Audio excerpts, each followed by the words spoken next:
So, hello students and friends, welcome to our YouTube channel Science and Tech Classes. So, this is the second part of physics of class 9th, that is force and law of motion. तो बच्चों इस part में हमें पढ़ना है law of motion के बारे में। ठीक है बच्चों, तो उससे पहले लॉ ऑफ मोशन को पढ़ने से पहले ठीक है हमें कुछ चीजें पढ़नी है कि किस तरह से लॉ ऑफ मोशन एग्जिस्टेंस में आए। ठीक है, तो गैलीलियो गैलीली एक मैथमेटिशियन फिलोसफर थे इटली से, ये उनका टाइमिंग है। ठीक है, उन्होंने क्या ऑब्जर्व किया कि अगर हमारे पास दो इंक्लाइंड प्लेन है और सेम एंगल पर वो क्या है, टिल्ट है, ये भी थीटा पर है और ये भी थीटा पर है। ठीक है, अगर हमारे पास कोई बॉल है और इस प्लेन पर हम क्या करें, उस बॉल को ड्रॉप करें, ठीक है, तो ये यहां से रोल होती होती होती नीचे इस ग्राउंड फ्लोर तक आ जाएगी। ठीक है, ग्राउंड फ्लोर तक आएगी। तो जैसे ही ये यहां से स्टार्ट करेगी, इसकी वेलोसिटी इंक्रीज होना स्टार्ट हो जाएगी। ठीक है, इंक्रीज होना स्टार्ट होगी। दूसरी चीज है कि अगर अब हम क्या करें, ये सेम बॉल है हमारे पास, ठीक है, और ये दूसरा वो इंक्लाइंड प्लेन है, और इस पर ये बॉल अब हम नीचे से ऊपर की तरफ फेंके अगर, ठीक है, और ये मान के चलेगी जो ये सरफेस है वो कैसी है, फ्रिक्शन लेस प्लेन है ये। ठीक है, तो क्या होगा, ये बॉल यहां से ठीक है उसी हाइट तक जाएगी जिस हाइट तक ये बॉल थी। ठीक है, यानी कि जो पहली कंडीशन में जहां से बॉल चली थी, ठीक है, तो दूसरी कंडीशन में अगर ये फ्रिक्शन लेस प्लेन है, ठीक है, तो ये यहां तक ही जाएगी। ठीक है, अब ये नीचे क्यों आ रही है, ठीक है, तो उसके लिए थर्ड चैप्टर है आपका ग्रेविटेशनल, उसमें बताऊंगा मैं चीज। तो यहां पर देखना है हमें कि अगर फ्रिक्शन लेस प्लेन है तो मान के चलो अगर ये h हाइट है यहाँ पर, ठीक है, और सेम इसी बॉल को अगर हम ऊपर की तरफ भेजे तो ये h हाइट तक ही जाएगी। ठीक है, आ जाएगी h हाइट तक ही जाएगी। ठीक है, तो यानी कि इस तरह से मान सकते हैं हम, ये बॉल है सेम, ठीक है, नीचे की तरफ जा रही है, अगर सेम एंगल है उतना ही, ठीक है, ये मान लेते हैं अगर ये सेम एंगल है थीटा तो ये यहां तक ही जाएगी उसी हाइट तक। ठीक है, अगर क्या हो, अब हम जो इसका एंगल है धीरे धीरे वो डिक्रीज करना स्टार्ट करें। ठीक है, ये पहली कंडीशन थी।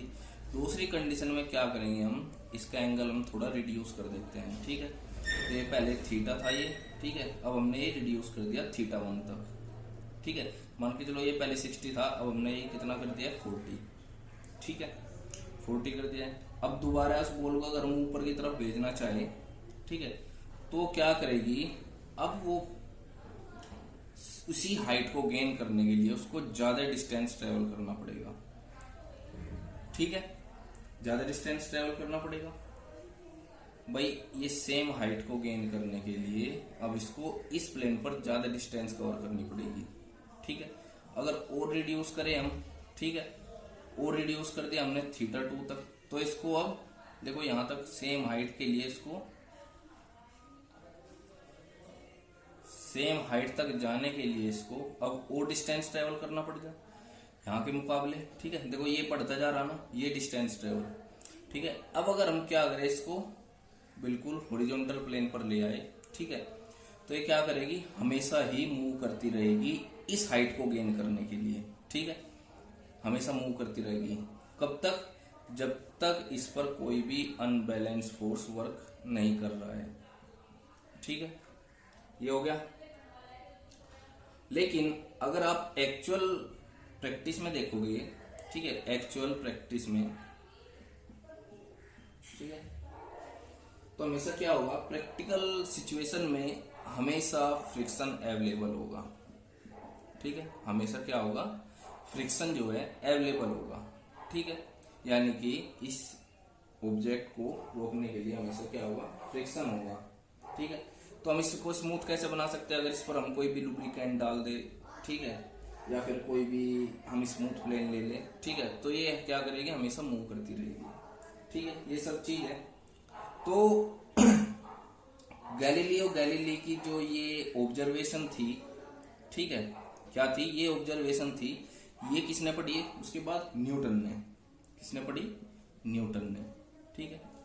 अच्छा, आप देख रहे हो यहाँ पे कि ये बॉल हमेशा मूव करती रहेगी जब तक कोई भी अनबैलेंस फोर्स नहीं आ जा रहा है। अनबैलेंस फोर्स यानी कि फ्रिक्शन, ठीक है, ये तो पढ़ाया मैंने आपको यहाँ पे। तो उसके बाद न्यूटन ने इस चीज को क्या किया? ऑब्जर्व किया, ठीक है, और उसने फिर 3 लॉ दिए मोशन के लिए, ठीक है, मोशन के लिए उसने 3 लॉ दिए, ठीक है। अब वो लॉ पढ़ने हैं हमें, तो आगे समझ में ये, ठीक है।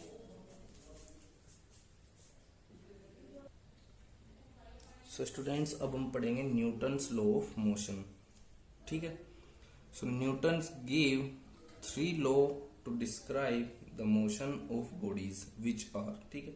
तो न्यूटन ने बेसिकली कितने 3 लॉ दिए थे किसी भी मोशन को डिस्क्राइब करने के लिए, किसी भी बॉडी का, ठीक है। तो नंबर फर्स्ट है Newton's first law of motion. तो इसमें क्या कहा गया है? A body at rest remains at rest and a body in motion will continue it motion in a straight line with uniform speed until an external unbalanced force is applied on it, ठीक है। जैसे अभी मैं आपको example दे रहा था, इस तरह से वो प्लेन हम क्या कर रहे थे? डिक्रीज करते जा रहे थे उसका एंगल, ठीक है। तो ये जो बॉल थी उस हाइट को अचीव करने के लिए हमेशा क्या रहेगी? मोशन में, ठीक है, यानी कि हमेशा क्या रहेगी? मोशन में रहेगी इस हाइट को अचीव करने के लिए। कब तक? जब तक उस पर कोई अनबैलेंस फोर्स वर्क नहीं कर रहा है, यानी कि ये अपने मोशन को तब तक बनाए रखेगी जब तक इस पर कोई अनबैलेंस फोर्स वर्क नहीं करेगा, ठीक है। और वो अनबैलेंस फोर्स कौन सा है? फ्रिक्शन है, ठीक है। इसका दूसरा एग्जांपल देखते हैं अब, ठीक है। दूसरा एग्जांपल देखो अब भाई, मान के चलो ये मार्कर रखा हुआ है, ठीक है। तो a body at rest remains at rest, ये बॉडी हमारे पास कोई ये रेस्ट में है तो रेस्ट में रहेगी।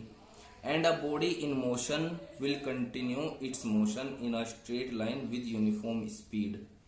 भाई पहले आ गई समझ में। दूसरा है कि अगर कोई भी ऑब्जेक्ट मोशन में है तो इसकी मोशन रहेगी जब तक क्या ना लगे, इस पर एक्सटर्नल फोर्स अप्लाई ना करे, ठीक है। अब ये ऑब्जेक्ट है, रेस्ट में है, तो रेस्ट में जैसे ही मैं इसको क्या करूंगा? अनबैलेंस फोर्स लगा के उठाऊंगा, ठीक है, तो यह क्या करेगी? मूव करना स्टार्ट करेगी। कब तक? जब तक मैं इस पर अनबैलेंस फोर्स लगा रहा हूं, ठीक है। तो इस तरह से आप एग्जांपल डाल सकते हो इसमें। दूसरा, मान के चलो कोई मोटर बाइक है, ठीक है, इस डायरेक्शन में वो फिलहाल रेस्ट में है तो रेस्ट में ही रहेगी, ठीक है। इसके बाद क्या होगा? जैसे ही वो इंजन स्टार्ट करके चलना स्टार्ट करेगा, ठीक है, तो मूव करती रहेगी। कब तक? जब तक उस पर अनबैलेंस फोर्स लगता रहेगा, ठीक है, वो मूव करती रहेगी। लेकिन यहाँ पर आपको देखने वाली बात ये है कि जैसे ही वो कांस्टेंट स्पीड में आएगी, ठीक है, एक स्पीड में चलेगी, ठीक है, तो क्या होगा? उस पर बैलेंस फोर्स वर्क करेगा, ठीक है। और जैसे ही वो अपनी क्या करेगी? स्पीड को घटाएगी बढ़ाएगी, तो उस पर अनबैलेंस फोर्स, या फिर जैसे ही वो, या फिर आप ऐसे बोल सकते हो कि जैसे ही वो क्या करेगा? एक्सीलेटर को छोड़ेगा तो अनबैलेंस फोर्स जो फ्रिक्शन है वो वर्क करेगा बिटवीन टायर एंड रोड, ठीक है। तो इस तरह से आप समझ सकते हो इसको।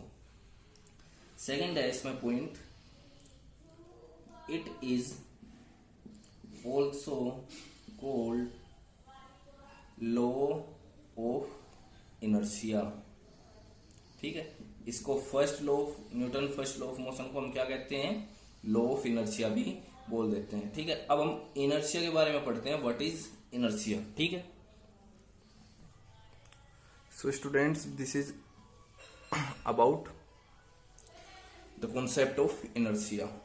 So what is inertia? Inertia is a property of a body due to which it resists a change in state of rest or uniform motion, ठीक है।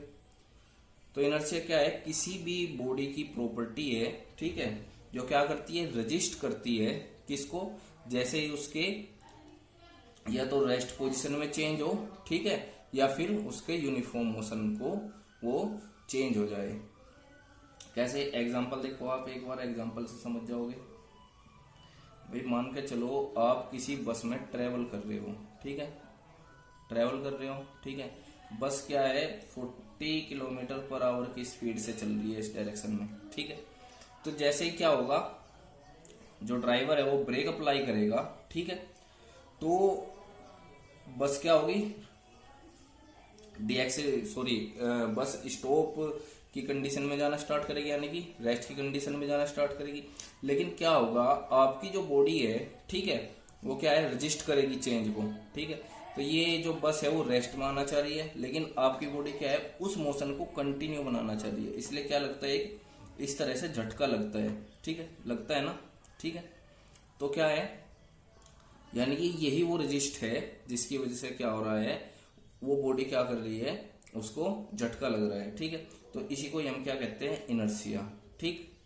आगे समझ में। सेकंड पॉइंट बात कर लेते हैं। जैसे ये कोई गिलास है, ठीक है, और गिलास के ऊपर कोई कार्डबोर्ड रखा है और कार्डबोर्ड के ऊपर कोई कॉइन है, ठीक है, इस तरह से है। आप क्या करो, बहुत हाई स्पीड से, ठीक है, इस कार्डबोर्ड को यहां से फ्लिक कर दो, ठीक है, बहुत ज्यादा स्पीड से। तो जैसे ही आप इसको फ्लिक करोगे, ठीक है, ये जो कॉइन है, ठीक है, इस गिलास में अंदर गिर जाएगा, ठीक है। आगे समझ में, ठीक है। तो ये किस वजह से गिरा है, अपने इनर्शिया की वजह से, ठीक है। सेकेंड एग्जाम्पल, थर्ड भी ले सकते हो आप। जैसे आप जो है किसी भी कार में चलते हो, ठीक है, कार में चल रहे हो और सीट पर बैठे हुए हो, ठीक है। तो अगर आपने सीट बेल्ट नहीं लगाई हुई है, तो जैसे ही कार क्या करेगी, रेस्ट की कंडीशन की ओर जाना स्टार्ट करेगी, यानी कि जैसे ही कार में ब्रेक अप्लाई होंगे, ठीक है, तो कार रेस्ट में आना चाह रही है, लेकिन आपकी बॉडी उस मोशन को कंटिन्यू करना चाह रही है, ठीक है। तो क्या होगा, एक जर्क लगेगा, ठीक है।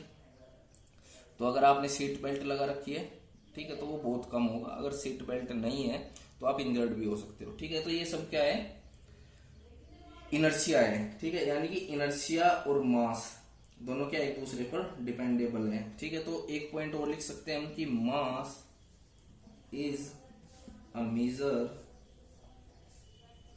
ऑफ द इनर्शिया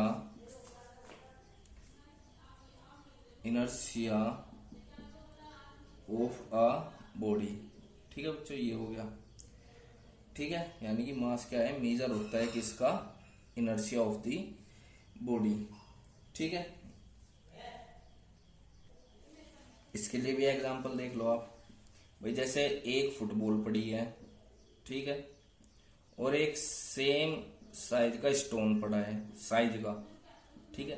तो इसको अगर आप क्या करोगे, अपने पैर से इस पर लात मारोगे तो ये इजीली क्या मूव कर जाएगी, लेकिन ये मूव नहीं करेगी, ठीक है। क्यों, क्योंकि इसके अंदर मास ज्यादा है और इसके अंदर लेस मास है, ठीक है। इसलिए इसका इनर्शिया कम, इसका इनर्शिया ज्यादा, ठीक है। तो ये बेसिक सा ही पढ़ना है आपको, ज्यादा कुछ नहीं है, ठीक है, इतना ही है आपका इनर्शिया। अब हम चलते हैं सेकंड लॉ ऑफ मोशन की तरफ। सेकंड लॉ ऑफ मोशन को पढ़ने से पहले आपको मोमेंटम पढ़ना पड़ेगा, ठीक है। तो मोमेंटम के बारे में देखते हैं, व्हाट इज मोमेंटम। भाई आपके पास एक हैवी ट्रक है, ठीक है, क्या है, एक हैवी ट्रक और एक स्मॉल बुलेट, ठीक है। हैवी जो ट्रक है, ठीक है, वो बहुत ही कम स्पीड 5 किलोमीटर पर आवर की स्पीड से चल रहा है, ठीक है। और जो बुलेट है, ठीक है, अभी बताऊंगा बुलेट, ठीक है। तो heavy truck 5 kilometre per hour की स्पीड से चल रहा है। अगर इसके सामने कोई पर्सन खड़ा है, ठीक है, तो इसको किल कर सकता है, मार सकता है या नहीं, ठीक है। और सेम यहाँ पे अगर स्मॉल बुलेट हमारे पास, ठीक है, और वो बहुत ज्यादा हाई स्पीड से चल रही है, ठीक है, हाई स्पीड मतलब आप मान लो 100 किलोमीटर पर आवर की स्पीड से, ठीक है, वो भी किसी पर्सन को क्या कर सकती है, किल कर सकती है, ठीक है। यहाँ पर क्या है, ग्रेटर मास लेस वेलोसिटी किल कर सकती है, और यहाँ पर लेस मास हाई वेलोसिटी क्या कर सकते हैं, वो भी किसी पर्सन को किल कर सकती है। यानी कि कोई ऐसी क्वांटिटी है, ठीक है, जो मास और वेलोसिटी के प्रोडक्ट पर डिपेंड कर रही है, ठीक है। तो उसी को हम क्या कहते हैं, मोमेंटम कहते हैं, ठीक है। कैसे कि the product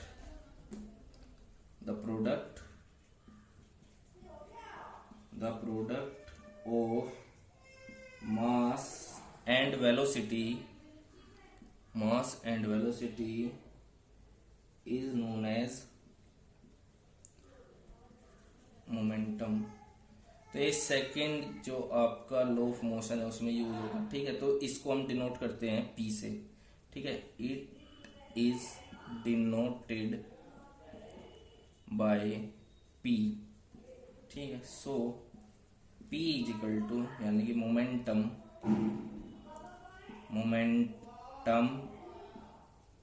P is equal to mass into velocity, ठीक है बच्चों। तो P is equal to m v, ठीक है। P is equal to m v, ये याद रखना है आपको। अगर यूनिट की बात करें हम इसकी यूनिट की, ठीक है, तो P is equal to unit of mass, P is equal to unit of m into unit of velocity v। तो इसकी केजी होती है और इसकी होती है आपके यहाँ मीटर पर सेकेंड, ठीक है, मीटर पर सेकेंड। यहाँ पर क्या आएगा, किलोग्राम मीटर पर सेकेंड। क्या है ये, इसकी SI यूनिट है, ठीक है, SI यूनिट है इसकी, ठीक है बच्चों। इसको ऐसा भी लिखा मिल सकता है, किलोग्राम मीटर सेकेंड इनवर्स, ठीक है। आगे समझ में, एक यूनिट और है इसकी, वो मैं आगे बताऊंगा आपको, ठीक है। अब नेक्स्ट चलते हैं हम सेकंड लॉ ऑफ मोशन की तरफ, मोमेंटम को डिफाइन करने के बाद। So students, this is the second law of motion. तो सेकंड लॉ ऑफ मोशन का स्टेटमेंट यहाँ पे है ये, ठीक है। ये आप ऊपर लिख लीजिएगा, इसके बाद यहां से करना स्टार्ट करिए आप, ठीक है। तो क्या है, the rate of change of momentum is directly proportional to applied force, ठीक है। यानी कि जितना भी किसी बॉडी के मोमेंटम में चेंज होगा उसका रेट किसके प्रोपोर्शनल होगा, अप्लाइड फोर्स के, and takes place in the direction in which force is applied, ठीक है। और वो rate of change of momentum भी किस डायरेक्शन में होगा, जिस डायरेक्शन में हम फोर्स को अप्लाई कर रहे हैं, ठीक है। तो यहां पर क्या है, suppose an object of mass small m in moving along a straight line with an initial velocity u, it is now uniformly accelerated to velocity v in t time by a force f, ठीक है। तो देखो, जो uniformly accelerated हुआ है to velocity v, ठीक है। तो पहले लॉ ऑफ मोशन में हमने फर्स्ट लॉ ऑफ मोशन में पढ़ा था कि कोई भी ऑब्जेक्ट अगर रेस्ट में है तो रेस्ट में रहेगा, मोशन में है तो मोशन में रहेगा। कब तक, जब तक हम उस पर एक्सटर्नल फोर्स अप्लाई ना कर दे, ठीक है। तो जैसे ही हम एक्सटर्नल फोर्स अप्लाई करेंगे, ठीक है, तो क्या होगा, उसमें यूनिफॉर्मली एक्सीलरेशन आएगा, ठीक है, एक्सीलरेशन आना स्टार्ट होगा, ठीक है। तो इनिशियल मोमेंटम की बात करें तो क्या होगा, m इंटू यू, ठीक है, mass into velocity, mass same है और वेलोसिटी क्या है हमारी, इनिशियल वेलोसिटी u, और फाइनल मोमेंटम क्या है, mv, ठीक है, मास इंटू वेलोसिटी, तो मास इंटू फाइनल वेलोसिटी क्या है हमारी v। चेंज क्या होगा मोमेंटम में, mv माइनस mu, ठीक है, यानी कि final momentum minus initial momentum, ठीक है। यहां तक समझ में आ गया। इसके बाद देखिए कैसे करेंगे इसको।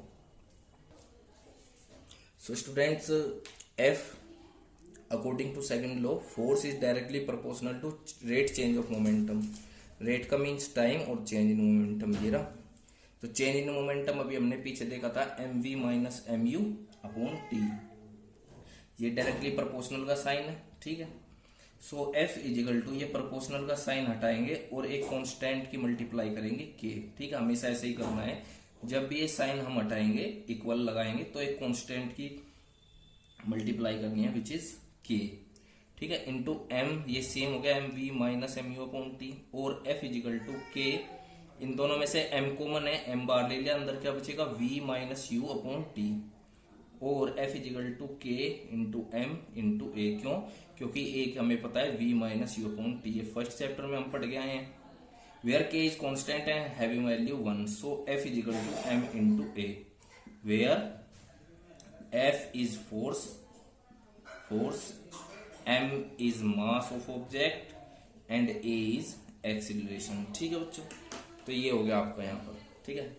तो ये सेकंड लॉ ऑफ मोशन का मैथमेटिकल फॉर्मुलेशन है यहाँ पर, ठीक है, F इजिकल टू एम में क्या है, सेकेंड लॉ ऑफ मोशन का मैथमेटिकल फॉर्मुलेशन है। ठीक है, अगर अब हम बात करें जो फोर्स है F, इसकी यूनिट की, ठीक है, तो यूनिट क्या होगी, यूनिट ऑफ फोर्स। ठीक है, तो unit of force is equal to unit by F is equal to m into a. ठीक है, तो क्या होगा, unit of mass into unit of acceleration. ठीक है, तो मास की यूनिट केजी और एक्सीलरेशन की होती है मीटर पर सेकंड स्क्वायर। ठीक है, तो किलोग्राम मीटर पर सेकंड को हम बोलते हैं न्यूटन। ठीक है, न्यूटन, शॉर्ट फॉर्म में इसको लिखते हैं हम एन। ठीक है बच्चों, ये हो गया आपका। ठीक है, अगर कहीं पर आ जाता है कि भाई 1 न्यूटन की डेफिनेशन क्या होगी, डेफिनेशन ऑफ 1 न्यूटन। ठीक है, ये इंपॉर्टेंट है, डेफिनेशन ऑफ 1 न्यूटन। ठीक है, 1 न्यूटन की डेफिनेशन। ठीक है, तो यहां ध्यान दो, F की वैल्यू, भाई यहां पर फोर्स न्यूटन है, M की जो यूनिट है वो केजी है और एक्सीलरेशन की क्या है, मीटर पर सेकंड स्क्वायर है। ठीक है, तो हमें 1 न्यूटन की निकालनी है, तो इधर भी 1 और इधर भी 1। ठीक है, इस तरह से आप कर सकते हो, 1 1 करके लिख सकते हो। ठीक है, तो यहां लिखेंगे 1 Newton is that force which acting on a body having mass of 1 kg। ठीक है, जो बॉडी है उसका मास कितना है, 1 kg, produce acceleration of 1 metre per second square in it. ठीक है, यानी कि अगर किसी भी बॉडी जो 1 किलोग्राम की है उस पर हम 1 न्यूटन का फोर्स लगाए तो उसमें 1 मीटर पर सेकंड स्क्वायर का एक्सीलरेशन प्रोड्यूस हो जाएगा। और हमें पता है कि जो फोर्स होता है हमेशा क्या प्रोड्यूस करता है, वो एक्सीलरेशन प्रोड्यूस करता है। ठीक है, तो ये 1 न्यूटन की डेफिनेशन हो गई। ठीक है, अब